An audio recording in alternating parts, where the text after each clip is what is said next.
When they use an insecticide, we know that we're killing a lot of these beneficials, but it is what it is. Some years you just need to bring out that big hammer in a canola crop, and we know that that's going to have an effect on these insects. But yeah, just really interesting things that you wouldn't think about that are a benefit if we can maintain good habitat for them. Knowledge for Resilience, a cross-commodity podcast brought to you jointly by the Peace River Forage Association, the Peace Region Forage Seed Association, the BC Grain Producers Association, and the Northern Cohort. Welcome to episode 16. I'm your host, Nadia Mori. Today we are talking about integrated pest management with independent agrologist Rob Dunn. Rob will discuss his field approach to help build soil and crop health, the importance of bees to your bottom line, and how beneficial insects can help tip the scale towards winning the battle against the bad guys. Rob iterates that it's not about eliminating the use of pesticides, but to reduce our dependency on them, while also building a larger arsenal of tools to have available when we encounter different pests and diseases. Get ready for a bit of a journey as our discussion will take us through the weeds, into perennials and annual crop rotation, over through insects, and back to disease management. Rob Dunn is a cropping systems specialist at FarmWise based out of Lethbridge and also a member of the Alberta Institute of Professional Agrologists. Without further ado, let's get into the weeds.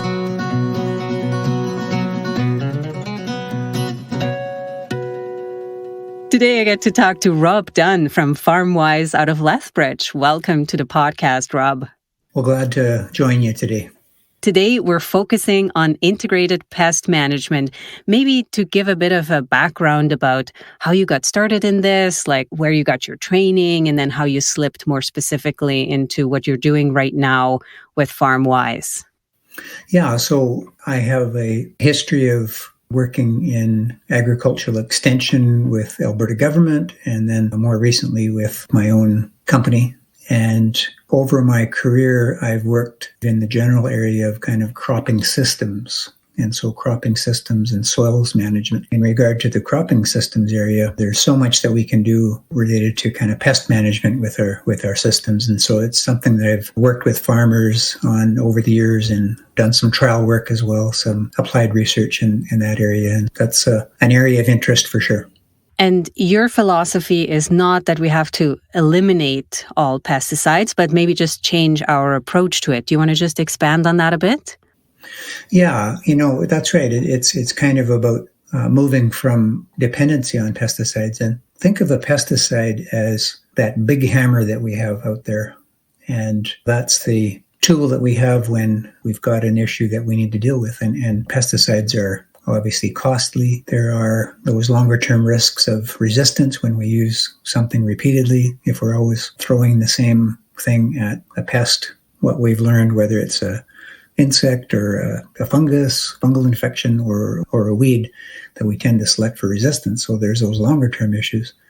And then there's also the non-target effects as well. And that's especially with insecticides. So yes, it's the big hammer, but always think about those little hammers that we have to help manage pest risks so that we can avoid always having to use a pesticide as the solution. At the same time, we do want to manage around pests because they can be a significant threat. But maybe there's multiple other things. So let's maybe start on the soil and crop health aspects. What are your thoughts around that?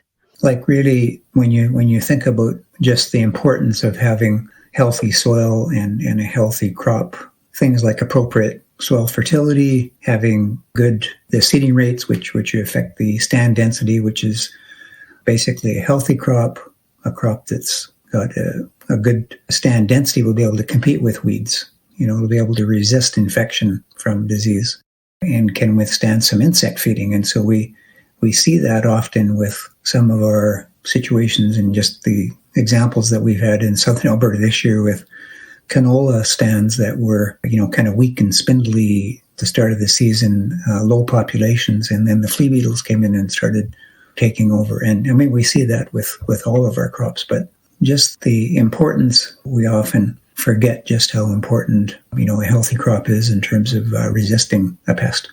So in that example with the canola, was that case where the stand density was just too low and would have maybe helped if it was a higher density?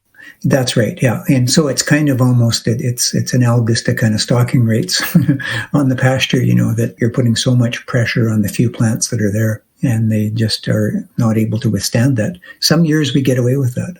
This year we paid a pretty heavy price in terms of the amount of insecticide we had to use on canola, because we were maybe skimping a little bit on our seeding rates, or we were compromising things at the time of planting. And at times, we just have a frost or dry conditions, and we just don't get the kind of plant population that we want in the case of canola, especially because it's one that's so vulnerable to those seedbed factors and the frost risk. This year was particularly bad, and coupled with high flea beetle pressures, and so we ended up having to spray a large area of the canola in southern Alberta, at least this last year. I'm not sure what it was like up in more northern areas of the province.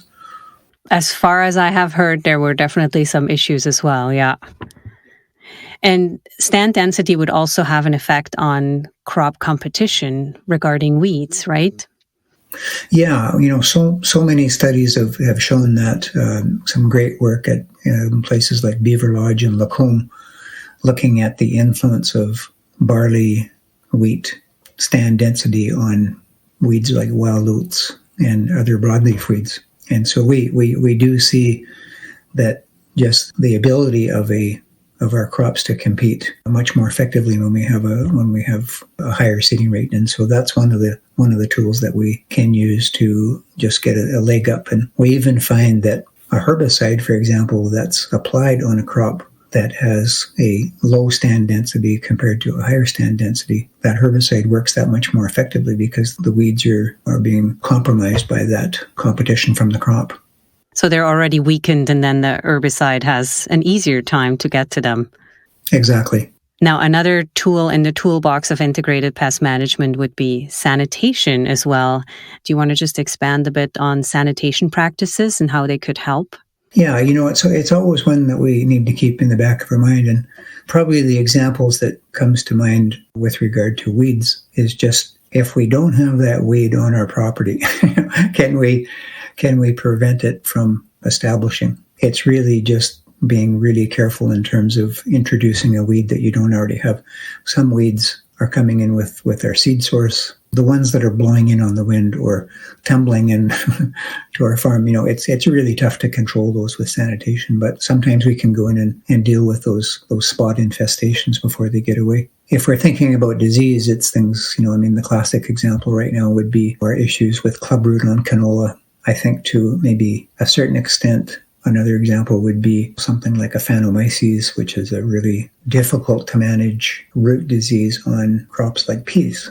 If we can watch so that we don't introduce those onto the farm, and then once we see those, then we want to be really, really careful to extend those rotation periods out to, again, provide an opportunity for the spore population or basically the background disease levels to drop before we come back in with a susceptible crop or susceptible host. So again, sanitation is something that we don't talk about a lot, but it is important, and it's a tool that we should use. When you're working with producers, what are some of the basic practices you would like them to do or you would like to see being implemented in the field? I think the classic one right now in southern Alberta, so we've got areas where, for example, clubroot has become established in some areas, and we know certain fields where it is established. And so we're always being really, really careful to watch for a disease like that in the entry points to our fields, because if it's tracking in with soil and spores from other fields, it's going to be at those entry points. And so we're watching those areas carefully to make sure that the disease hasn't been introduced into the field. And of course, just using really good practices in terms of cleaning equipment when you're going from one field to another. If you've got someone coming on the farm, just insisting that they do take measures to sanitize their vehicles or their footwear, for example. And so that would be just one example in terms of where sanitation is really, I think, recognized as such an important issue with regard to clubroot and canola. Another example might be if somebody's buying used equipment, right? Because who knows where that old equipment was. And I remember when I was in Saskatchewan, there was an example of a very nasty weed that was not previously present, that was brought in from the States on some construction equipment that was then used in a gravel pit. Good example. Absolutely. And watching those lease sites, because, there are, as much as the lease operators and equipment operators do pay attention, at times, there still is a lot of traffic there at times, but that can introduce a weed. And so, that's such a good example. Then we could also talk about crop rotation as another tool in our toolbox. Do you want to expand on that aspect a little bit? The buildup of particular species of weeds or diseases, which would often fall and be, certain crops have a susceptibility. So we just say, we need to find that appropriate crop sequence, those particular varieties that have some resistance to, for example, a particular disease that might be prevalent to the environmental conditions that you've got, and then really, really think through that sequence and those choice of varieties to avoid a buildup of a particular disease. Because often we're thinking in terms of managing for some of these pests at a level where they're not going to be an economic issue, right? So it's not that we can totally eliminate them, but we're just managing those in a rotation. Rotation is also really important in terms of pesticide rotation too. So it allows us to use, different pesticides, different types of different groups of herbicides, for example, which help to reduce the buildup of resistance. Some of the crops that we use in southern Alberta, and I think that may have a fit throughout the province depending on the year, are things like winter cereals. Winter cereals, where the window permits to get them established in the fall, are terrific in terms of providing some different selection pressure to certain weeds.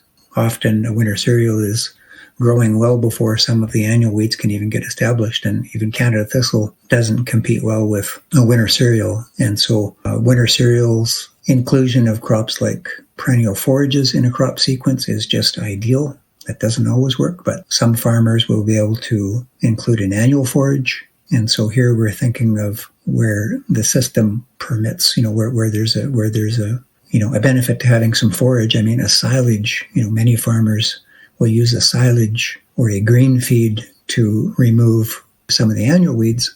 And then that opens up the opportunity to go in with something like a perennial weeds, like a Canada thistle or a quackgrass, by way of example, coming back in the fall, where you can get at them with the herbicide. So including an annual forage, if you can't include a perennial forage, is great in terms of weed control.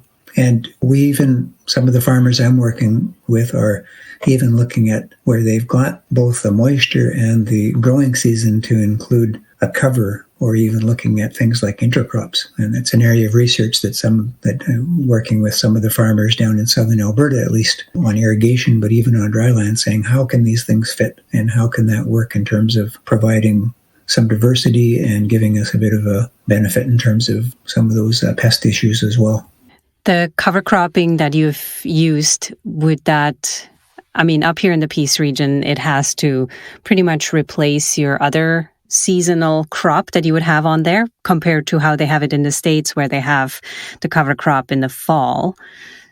Are you experimenting with both of those practices, or does it have to come at the expense of whatever else you wanted to plant that year? I would agree that the option in Alberta, where we have such a tight growing season, what if we got 110, 120 days at most, and we're happy to have that some years, and then the moisture that is really, we're trying to use as much moisture as we can for that cash crop, and not wanting to spend too much of that moisture or use much of that moisture on a cover crop. So as you say, that often that becomes more like a cover crop, which is a season-long cover crop, which is, used in the rotation. Down in southern Alberta, what we're looking at is situations where someone we mentioned that annual forage before, where we're putting a cover, we're putting doing a spring forage and then underseeding that with a winter cereal, so that when we take that annual forage off, we've got the winter cereal coming that's competing with weeds and providing us with some ground cover through the late season and to a certain extent.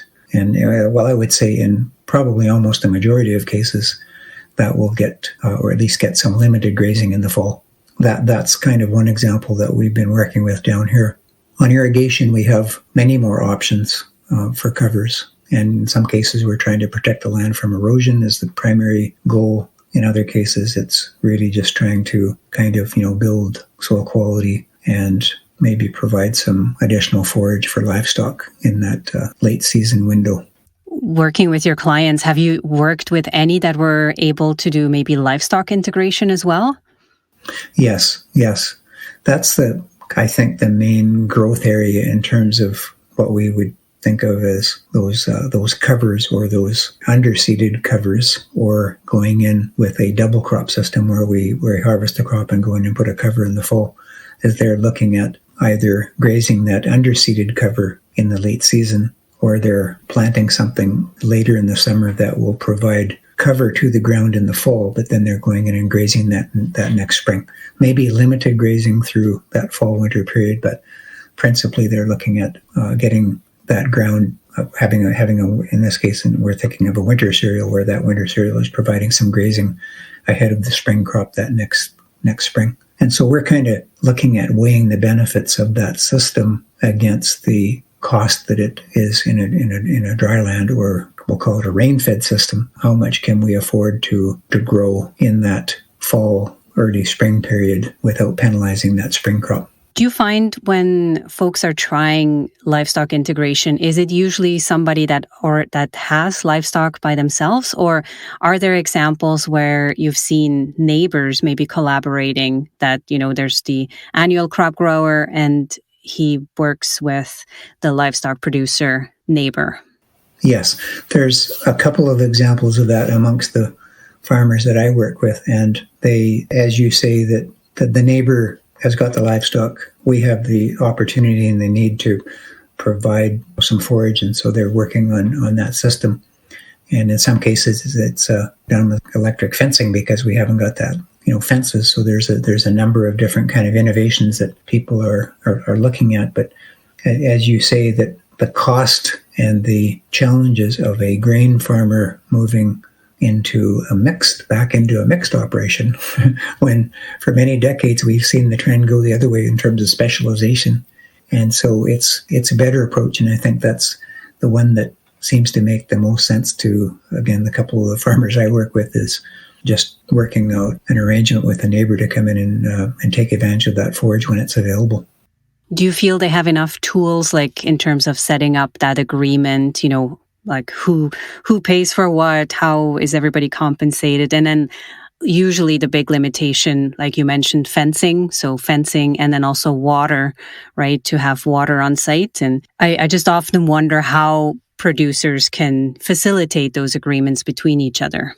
Yeah, it's such a good question, Nadia. And I think what happens is a lot of this is sort of, initially based on a bit of a informal kind of handshake. And then, after a couple of years, then I think people kind of come back in and say, well, now we need to really think this through. If I'm going to commit as a grain farmer to doing something long-term, am I going to have to ante up a little bit too in terms of fencing and water development? Because the cost that grazer has to have to come in and, set up the fences and do the watering is can be very expensive and time consuming. And so I guess that's sort of evolving. And I think you're right that people are kind of looking at different options, but principally the one that we've seen is sort of a hybrid of just a animal unit month arrangement, where that depends, the value that is being charged to that grazer kind of depends a little bit on what you're able to provide on your land.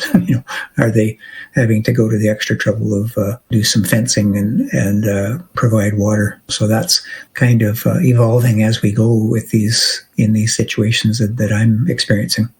Now, if we dive in a bit more into managing of the different crop pests, let's maybe break it down into weeds, insects, and disease. And if you want to start us off on the weeds, kind of what aspects we should keep in mind there. We talked about the importance of soil and crop health, so that whole kind of cropping system and the level of tillage can have a big impact. And for better or worse, we see as we move from more of a tillage-based system to a no-till system, we start to trade off perennial weeds. We're increasing. The trade-off is that, some of those larger seeded broadleaf weeds and in general annual weeds are a lot less of an impact.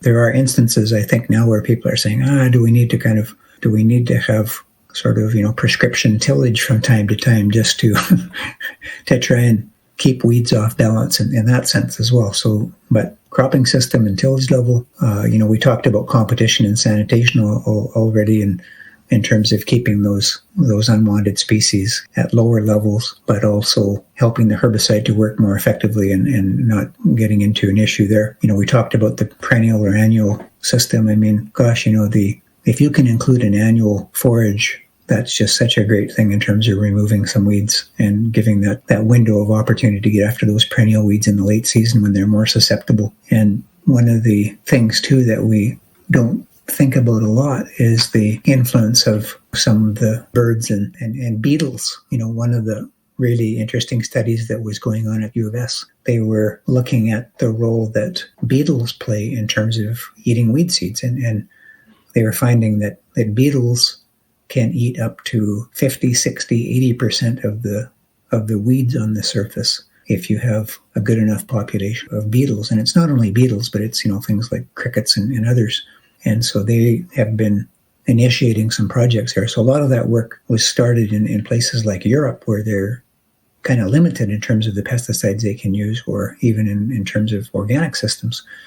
But looking at it, how does that work in our systems where we're using pesticides, but hey, can we take advantage of some of these things and things that favor the buildup of these insects that can actually consume weeds in this case, so things like reduced tillage and having cover on the ground, particularly over the winter period, can really enhance beetle populations. And so a lot of the farmers that I've worked with that are longer term no-till, we're just astounded at the number of ground beetles that we have, and of course other insects as well, which maybe talk a little bit about when we're thinking in terms of, insect control. But yeah, these guys are there, and to the point where, they hate to have to use an insecticide. When they use an insecticide, we know that we're killing a lot of these beneficials, but it is what it is. Some years you just need to bring out that big hammer in a canola crop, and we know that that's going to have an effect on these insects. But yeah, just really interesting things that you wouldn't think about that are a benefit if we can maintain good habitat for them. Obviously, it would depend where a producer starts in terms of how maybe depleted the soil is or how much biological activity is still there. But is there any indication how long it would take for this beneficial beetle population to start building up to a level where it's significant enough to make a beneficial impact? That's some of the work that's going on right now on the prairies to try and understand those dynamics. And we don't do enough of that kind of work. What I do think is if there's a refuge, like an area of habitat nearby, I think these populations can build up fairly quickly. Like over, say, for example, if we were just thinking about the grasshopper outbreak that we've had in areas in southern Alberta, we've had to do a lot of full landscape pastures and cropland application of insecticide. And we know that we're not just killing the grasshoppers, we're taking out whole tiers of other insects. And it's such a sad situation, but we know also that from past experience that those beneficial insects in the neighboring habitats will begin to move back into those areas. But not much we can do about it. When we have a problem like a grasshopper outbreak and the crop is at risk, we need to go out with a big hammer and just recognizing that our systems are resilient in that we have those border areas and those neighboring fields where these beneficials will eventually reinfest over a period of probably 1 or 2 or 3 years maybe. You also mentioned the tillage, for better or worse, and I've heard some producers talk about how they've maybe been in a no-till system for a number of years, and now they're kind of noticing that certain things they describe it as like a stalling out of the soil, and that some of them are trying to maybe just very occasionally, say every 4 or 5 years, to do some light tillage and found that beneficial. Is that something you've noticed too with producers, or a practice that your producers are using? It's such a great point, and I think it's something that it's difficult for us to always evaluate that at a landscape level. But certainly within the drier areas and within, let's say the brown soil zones and say the dark brown soil zones of the prairies, there doesn't seem to be much of a reintroduction of tillage, except very, very occasionally for specific situations. But we've got, people that are 15, 20, 30 years no-till, and some cases very low disturbance no-till, and not seeing any concerns that would cause us to think that we need to go back in and till. But when we get into the wetter areas where we've got issues with potentially wet harvest, compaction, extremely high residues, there are instances where I think farmers are going in and tilling from time to time. And so how frequently we need to do that is a question, and how aggressive that tillage needs to be is another question. I think the good news in that scenario is that we're not totally losing the gains that we have made with reduced tillage and no-till over time. And so we know, I think, from a few studies where we've gone in and tested that. The University of Alberta did some good work on that. I think U of S may have done some work on that as well, to say that, look, you're not totally losing all the gains that you've had, but recognizing that there may be a particular need, and often it's probably around things like compaction or a particular weed issue that we just need to get at that with tillage, fixing some ruts, some management that way. So hey, that's not the end of the world, and definitely may even be a recommended practice for some. I think you touched on a really important factor, right? The moisture gradient, because in the Peace region where we mostly have the grey-wooded soils and maybe some black, we're talking quite a bit of a different moisture regime compared to the brown or even the dark brown soil zone. So good to keep in mind for sure. Yes, people shouldn't feel guilty if they're having to reintroduce tillage from time to time, because, in the cycle of things, we're still making tremendous progress on soil health and soil quality. And I think the goal is always to minimize tillage as much as possible within the context of the system and the environment that you're working in. From the weeds, let's move into the insects and sort of managing options that are in there. I mean, the ones that come to mind, in terms of our cropping systems are things like, cutworms, which I know you would be across the province. Cutworms can be an issue. Wireworms probably more so down in the dryland areas where I do most of my work. Sawfly is another one that's been terrible this year down in the dryland areas. Do you see sawfly up in your area from time to time? Not that I know. No, I don't think I agree. It's not really a big issue. It's more kind of wheat in the drier areas of the province. Grasshoppers, I know my brother's farm at Fort St. John, and so I'm aware of the fact that grasshoppers can be a big issue up there. I don't know what it was like this year, but hopefully not bad.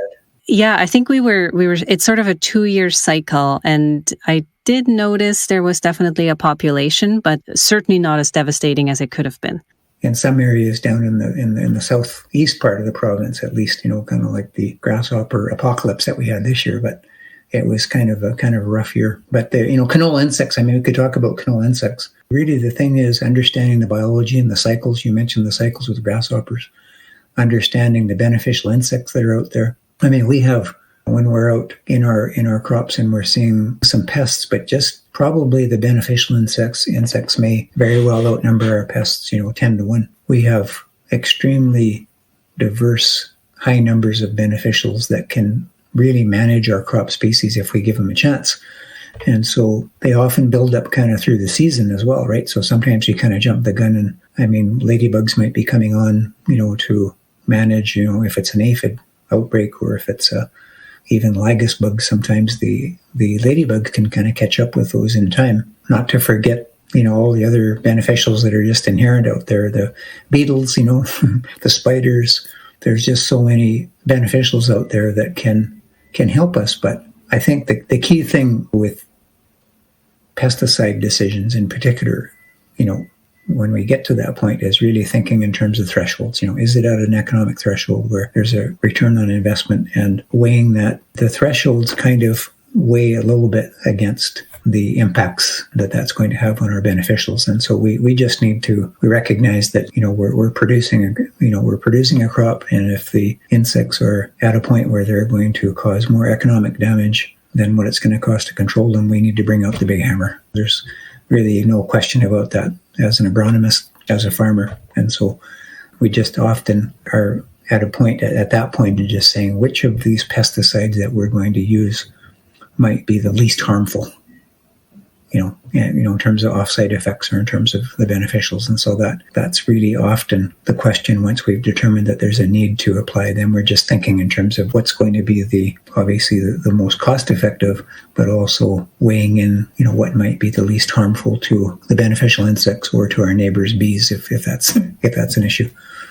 You mentioned the beneficial insects, and have you ever looked at sort of the return on investment if you were to bring in some more beneficials? Like, I know some places they sell extra ladybugs and things like that, but it's fairly costly, and not sure if they always settle in well when you put them in your field. Honestly, I've never met anyone that's done it on a broadacre, but gosh, it's just such a tremendous benefit in we'll call those small acreage horticultural greenhouses. I mean, you can't believe the beneficials you can buy for a greenhouse that would be incredibly cost effective. There's quite a long list, and none of the names I can pronounce, but it's an area where these beneficials are kind of marketed into that industry, and to a certain extent, in a horticultural sense, where it just kind of makes sense. When you get out into the more broad acre thing, that's a tougher sell, just because, as you say, the cost. And so often we are trying to build habitat and build conditions where beneficials flourish and are present, but not probably able to afford to go and buy them and release them, notwithstanding the tremendous beneficial releases that have happened for some of our invasive weeds. That's a different area that is just incredible success stories there are for beneficial insects and things like knapweed and houndstung and some of those invasive pasture weeds. That's true. Yeah, I saw some pretty decent success with leafy spurge beetles in Saskatchewan. But like you say, I mean, yes, they work great. It's just there's not enough for these large infestations. So it's limiting in size, but certainly can be very effective on a smaller scale. Yes. The farmers I work with, they're definitely thinking in terms of the beneficials and the impacts of a pesticide, because they're aware of it, because we've kind of taken the time when we're out looking at fields, or in terms of the workshops that we do, we're sort of always trying to create some awareness for the beneficials. And I think you'll also see that with the industry like Canola Council and others, just really trying to heighten the awareness. And so when people are out sweeping and they find a few pests, but look at this, we've got these various types of beneficials that can really be our friends out there. Where could folks go? Like if a person is still learning about, okay, what's a beneficial and what's a harmful insect? Yes. Okay.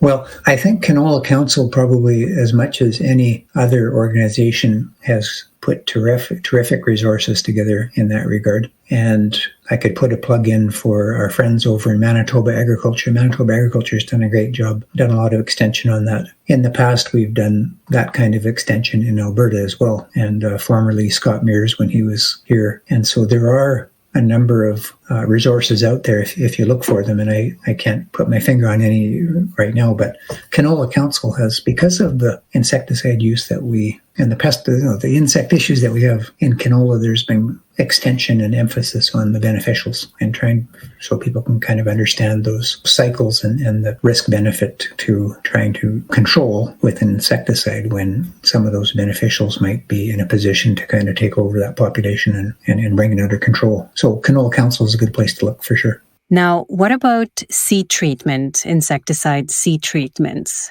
It just goes without saying, that if you can put an insecticide on the seed for something like flea beetles or on a pea seed for pea leaf weevil, it's such a no-brainer that it's just so good in terms of being able to target that. unfortunately, we can't do that. We don't have anything right now that we can put on the seed that has the residual to take us into bolting stage of canola or flowering stage of canola. But wouldn't that be nice? But then you have to have something. We're just happy if we can get residual control on a canola seedling or a pea seedling for those 10 to 15 days or 20 days after emergence. We think that's pretty good and probably about as far as we're going to be able to go with that. But we're kind of limited, but that is really such a great way. And we want to be able to keep and preserve those seed treatment products. And so we just want to be really careful in how we're disposing of seed. And some of the neonics, for example, were under siege in terms of risks to, beneficials out in the environment because we do use it. So they were the principal products, the neonics, which is an abbreviation for the couple of active ingredients on things like, for example, Helix, just to use one example, on canola. They're so widespread used on canola for many years that when people started looking, we're finding this, potentially in wetlands, and, it's hard to find, but it's there. So then there's a concern. And we just want to be always using good practices in terms of not disposing of seed and not getting it out where it shouldn't be. And to a large extent, it really has kind of proven with regard to canola and even pea use, it's proven to really not be an environmental risk. I mean, when they really went and looked at this, we think we're getting more and more confident that we don't really have much of an environmental risk on the prairies. There are some enhanced environmental risks of those products in areas like with row cropping situations and in Ontario and down in the US. And those are the ones that we're going to continue to hear about in terms of seed treatments. But overall, we've got those tools. Let's make sure that we use them responsibly. And now we're getting additional types of seed treatments for canola, for example, which is going to help with the resistance because of our frequent use of the neonics. There is resistance, for example, within the flea beetle population in Alberta. I think it's the striped flea beetle of canola is less susceptible to those. But I also think that there's also some resistance beginning to show up amongst the flea beetle population, and that work's happening. And so we don't want to overuse these products. We want to rotate those. And so, again, great tools if we keep them and use them responsibly. And I recall the neonics got a especially bad rap with the bee populations as well, right? Yeah, that was a concern particularly with native bees, and the regular kind of honeybee seems to be more tolerant, but some of the bumblebees and some of those, were kind of at risk. And again, those studies have been a little bit less conclusive, or perhaps where there's not as big an issue in our prairie environment as there was in some other areas, particularly in eastern Canada. But we do have to be careful, and we have to continue to monitor, and we have to continue to do those studies to say, look, we don't want to put at risk our natural pollinators, which actually help with our pollination of canola. And so we want to be careful. We want to make sure we're just impacting the target pest and not these non-target species. I actually didn't realize how important bees are in canola production until I was talking to a local beekeeper, and he pointed that out. Do you want to just expand a little bit on that? Yeah, bees, pollinators in general, but bees, boy, if you can bring in honeybees, get them into your canola, we know that there is a yield benefit. And I couldn't tell you what that yield benefit would be in any particular situation, but at times it's 10-15% increase in yield. And so it can be really significant. So if we brought that back to the whole issue of managing other insects in canola, since we're thinking in terms of integrated pest management here, the Canola Council has put together a great program to connect farmers and agronomists and beekeepers. And there's an app called Bee Connected, which local honey producer can stay connected that way in terms of pesticide application and making sure that everyone's aware of what's happening. And when you've got bees present within the vicinity of your canola field and you're going to have to spray during the flowering period, I mean, if you're at thresholds, you need to protect your crop. What do you do? I think it's a recognition that bees tend to do most of their foraging in the mid to late morning, early afternoon. So they're not foraging heavily first thing in the morning, of course. And by 9 o'clock at night, there's hardly any foraging. So if we can manage our pesticide application so we're spraying later in the day or very early in the day, then that's going to be really, really good for protecting bees. And the other thing is that there are differences, and I would encourage, farmers to check. There are differences, in terms of the susceptibility and the toxicity of pesticides to bees. And so there are some of the newer insecticides are much safer for bees as well. There's a few things to be thinking about if you are trying to encourage pollinators in general, but in particular bees, which are just so beneficial, and obviously it's impacting our neighbor. You mentioned you had the grasshopper apocalypse in your area. I would appreciate hearing a bit more about it and maybe some lessons that you were able to pull from that. Yeah, and I wish we had more success stories with the grasshoppers, because the lesson really is that as much as you try and take an integrated approach, sometimes the grasshoppers just kind of overwhelm. So in the last couple of years, our grasshoppers have been building. And so during that stage when it's been building, some of the farmers have been using eco bran bait, and basically it's wheat bran that's got a pesticide within the bran. And so then certain critters like a grasshopper will eat that bran, and it's very kind of nice specific control of that rather than a broad spectrum insecticide. And so we've been playing with some of those tools, which are great to manage those border areas of the field, recognizing and hoping that the beneficials that are out there are going to kind of catch up with these populations as they're cycling. Well, this spring, after a drought year in 2021, and then in 2022, it was dry right through till we started getting some rain, and after the grasshoppers had hatched. So it really didn't. It might have helped to kill a few grasshoppers, might have drowned a few of them in early June, but really the population was still pretty strong. And so we ended up having to spray large areas in the south, and we had some crop impacts as well. But of course, what happens is that you've maybe got a low level of grasshoppers, out there on some grassland or on the neighbor's wheat field. The neighbor's wheat field starts to ripen, and guess what? The grasshoppers go looking. And so you've got a flax field nearby, or you've got a canola field. You had to really be on top of that to control those borders. And so we had quite a bit of we'll call it emergency spraying. The good news is that we think, as you described, that 2 or 3 year cycle in the piece, we think we're kind of at a point now where some of the beneficials hopefully will be catching up with them. And we especially like the fungus, which if we could get some cooler moisture weather now, and if all the grasshoppers haven't laid their eggs, this Agricoli is a fungus that can affect them. And that's the fungus where you see the grasshopper sitting on top of the stem of the plant, and it's just gripping really tight. And you'll see that kind of in the month of June and later into the summer. And that's a fungi that's killing the grasshoppers. But yeah, we're kind of hopeful that beneficials are going to catch up, and we'll see a bit of a population crash. Nothing like a wet spring next year to help us in that regard. No real great news stories, but I think as the population is building, managing the borders, even with the eco brand bait, and just trying to stay on top of that so you don't have to do the broad acre applications. Lastly, but certainly not least, we have the disease category that also needs to be managed in crops. Do you want to just elaborate a bit on that? Sure. Well, crop rotation is the big one, and it's really the frequency with which we're growing that crop. And this is really the strategy for those fungal diseases that are residue-borne, those root diseases which hang around and need a host in order to maintain good levels of spores in the ground. So we're looking at stretching out that rotation to an appropriate level where we're able to keep those diseases from building. So it's the crop rotation.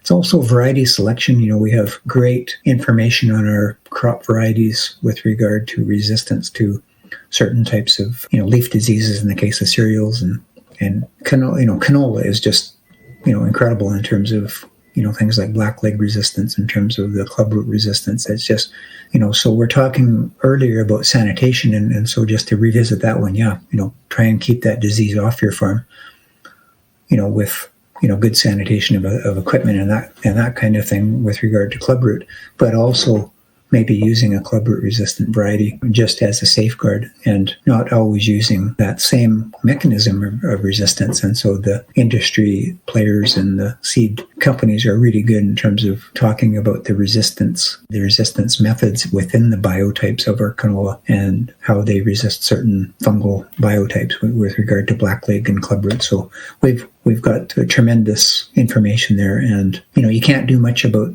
rusts and other things that blow in. Not really seldom ever an issue up in the Peace, but really, those are coming in from areas like the Pacific Northwest of the U.S., recognizing that as much as we try to do everything right on our field, sometimes a rust comes in, or you get a really wet spring and the neighbors, we're getting fungal infection coming in, spores coming in from the neighbor, sclerotinia in canola. It's not hard to find spores when the conditions are right, even if you haven't grown anything that's susceptible to that for many years. So you have to balance that a little bit with the year.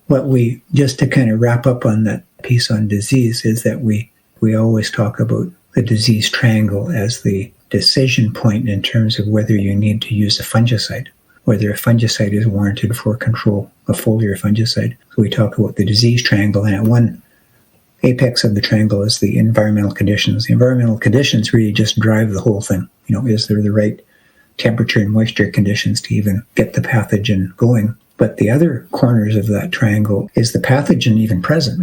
Do we have the pathogen? Are we seeing some evidence that we've got that disease? We're not just going on the fact that the neighbor is spraying his crop. We're saying, do we have it in our field? Of course, the susceptibility of the host. Do we have a variety that maybe has better resistance? And so even if there's a little bit of buildup, it's not going to take off because that particular variety that we're growing really isn't all that susceptible to that particular disease. So again, just a few things to keep in mind there before we bring out that big hammer. I think most producers have moved away from, the snow canola rotation. But would you say there's like an ideal number of years that you should have a rotation for? Like, I think a lot of producers are going maybe with a 4-year rotation. Like, have you noticed in your practice kind of what seems to work better for folks? I think 3 years out or a 4-year rotation is just kind of a no-brainer. It really is the standard. That's canola. If we use the example of, we've got a Phanomyces root rot in peas, which maybe some of the farmers up in the Peace, I know farmers up in the Peace that have, or at least are pretty sure they have this disease. A Phanomyces in peas, it's probably, sadly, we need to be 5 or 6 years out before we come back in with a pea, just because of the ability of the spores of that particular organism to last such a long time in the ground. And so it really depends on, save for the resistance that we have with clubroot. Clubroot is another one that, we do longer rotations in canola to avoid the buildup of clubroot. Once clubroot builds up, then it's very long lasting as well. So it's not a question of we're going to be 3 years out of canola and our clubroot's gone. We're managing that at that point with either very long rotations, and that's, a question of how long we'd have to be. But also I think we're looking at resistance. And there are other things, that are coming, and there's a suggestion, and I think a very good research, it seems to support that maybe liming soils might help to suppress clubroot. So if our soils are slightly lower in pH, if we elevate that pH, and if we add lime to elevate that pH, that we may be able to have a little better both resistance to clubroot. Maybe it doesn't get there as easily, doesn't get established as easily, and may help to prevent infection. But again, we're watching that research and kind of at the applied research stage now of farmers and organizations doing those studies to see, is that one really going to have a practical application? Because, gosh, it's very, very expensive, if you're coming in with, lime or wood ash to modify pH. We're talking huge quantities that have to be hauled in from distance, and it's not cheap. So I recall in Saskatchewan when clubroot got to be a real issue, there were quite a few producers who started to introduce perennial forages just because they had no other options to really extend that rotation cycle. A perennial sequence it's such a benefit. If you can work a perennial into your crop sequence, if that'll work for you, man, that is such a great long-term thing in terms of soil health, in terms of overall kind of management of these pests that we've been talking about. It really is terrific. And you hate to have to be forced into that. You'd rather sort of be preemptive and say, look, we're just going to look at ways that we can incorporate a perennial into our rotation, even a short sequence. And perhaps a conversation for another day, but I really encourage it. You bet. I think that's a beautiful point to end on. Is there something else or a parting message you would like to share with the producers? Yeah, I think that it really is kind of thinking in terms of all of the different options that we have. When you think about it, there's so many that can encourage beneficial insects, that can keep our pests off balance with different aspects of crop rotation, the inclusion of perennials, winter cereals, being really on top of some of these issues rather than always reacting. And the goal is not to eliminate pesticides. It's really just to be able to reduce our dependency. And it's a cost. And there definitely is. There are so many little things that we can do, I think, that can help us to be better in terms of our farm bottom line. Thank you so much for your time today, Rob. That was fun. Look forward to meeting you in person one of these times.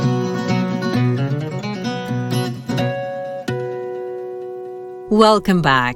As Rob mentioned, he is happy for producers and growers to reach out with any questions they may have. Up next, I get to talk to Kelly Sidoric, a long-standing rancher on the prairies, who is also a holistic management practitioner and instructor.